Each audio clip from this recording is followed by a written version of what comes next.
Thank you very much. A series of safety recalls plague the auto industry this year. A scathing new New York Times report underscores the failure of the government agency tasked with regulating the industry. According to the Times, the National Highway Traffic Safety Administration has been slow to identify problems and reluctant to utilize its full legal powers against automakers. Rosemary Shahan is the founder of CARS, an acronym for Consumers for Auto Reliability and Safety, and she has testified before Congress on auto safety, and she joins us now from Sacramento, California. Rosemary, thank you so much for coming on Rise America. I do appreciate it. Thank you. So as I begin to read about this, it's really quite astounding. NHTSA, as it's often called, the acronym, is charged with regulating and identifying the safety issues as it relates to the automobile industry. But this report seems to be quite disturbing in terms of what NHTSA did not react quickly enough on, or perhaps even ignored. What disturbs you most about this investigation? Well, you know, there's more to this story, and that is that members of Congress are also at least partly to blame for the delays in getting safety recalls done.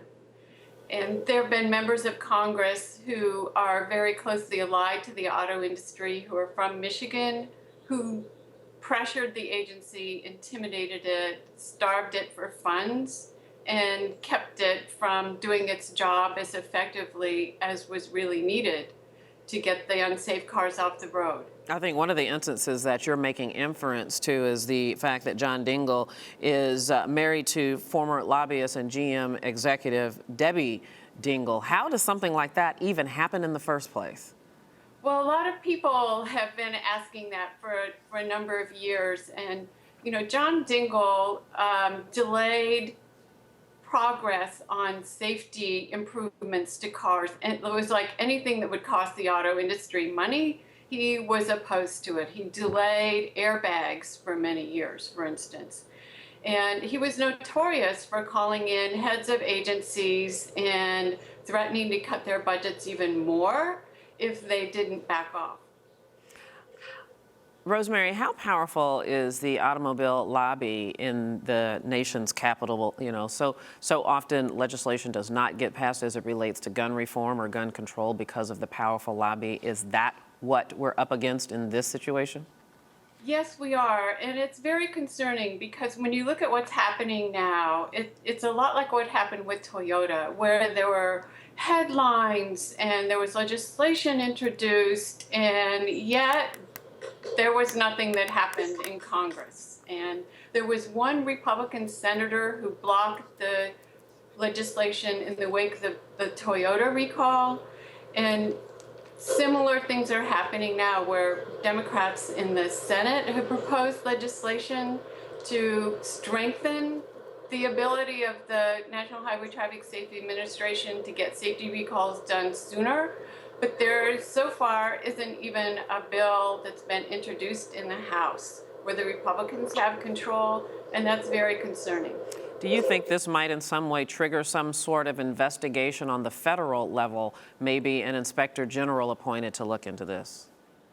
That would be helpful. And, you know, I am encouraged to see that the Obama administration is getting even more active. And it's not only at the National Highway Traffic Safety Administration they're acting, but also at the U.S. Department of Justice, where Eric Holder and Preet Brar and others, Preet Brar is the U.S. attorney in New York, who brought in action against Toyota that resulted in a $1.3 billion penalty.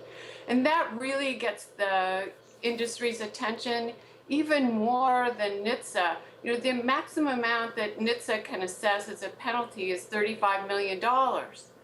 And that means that sometimes manufacturers decide that a recall just doesn't pay. Rosemary, let me quickly ask you, NHTSA, did not respond directly to us, Arise News, in response to this investigation, but did respond to another news outlet with this statement saying NHTSA evaluates each potential safety defect issue based on the particular circumstances involved and does not have a set threshold for opening defect investigations beyond our core mission of reducing fatalities and injuries from motor vehicle crashes.